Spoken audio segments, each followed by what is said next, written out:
Good morning. હવારમાં જાગીને બહાર આવી ત્યાં મારા ઘરે દયાબેન આવી ગયા। મેં કીધું તમે પીસી ઓળિયા કરી નાખો, ત્યાં હું સા ભાખરી કરી નાખું। સા બનાવીને પીવા આપી તો દયાબેન કહે કે સંદીપ સા કેટલી મસ્ત છે કા, આમ ટેસ્ટ જ કંઈક અલગ છે એમ। તો ભાવબેનને પૂછને કઈ સા વાપરે ભાવબેન? હા એ વાત સાચી વાત છે। હા, અમે વાપરવી છે અમારા બાપુની સા, એકદમ કડક અને સ્વાદિષ્ટ। એકવાર સા પીવો ને તો બીજી વાર સા પીવાનું ભૂલી જાઓ। બાપુના નામ પ્રમાણે બાપુની મસ્ત સા અમે તો મગાવીને પીવાનું શરૂ કરી દીધું। તમે પણ તમારા ઘરે મગાવો અને શરૂ કરી દો। અને બાપુની સા તમે મગાવો, પસંદ ન આવે તો તોડેલું પેકેટ પાછું લઈ લે અને પૈસા પાછા આપી દે।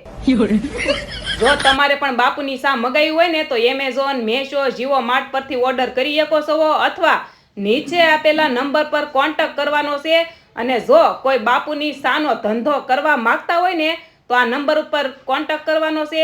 એકવાર તમારા ઘરે બાપુની સાનો ઓર્ડર કરો, કડક અને લાજવાબ ટેસ્ટ। દયાબેન કહે કે મારે આ સા ઘરે લઈ જાવી છે। જો તમારે પણ મગાવવાની છે તો નીચે નંબર આપેલો છે અને આ કમેન્ટમાં કહેજો તમે કઈ સા વાપરો છો। તો મળીએ નેક્સ્ટ વિડીયોમાં। જય દ્વારકાધીશ। Like, share, subscribe.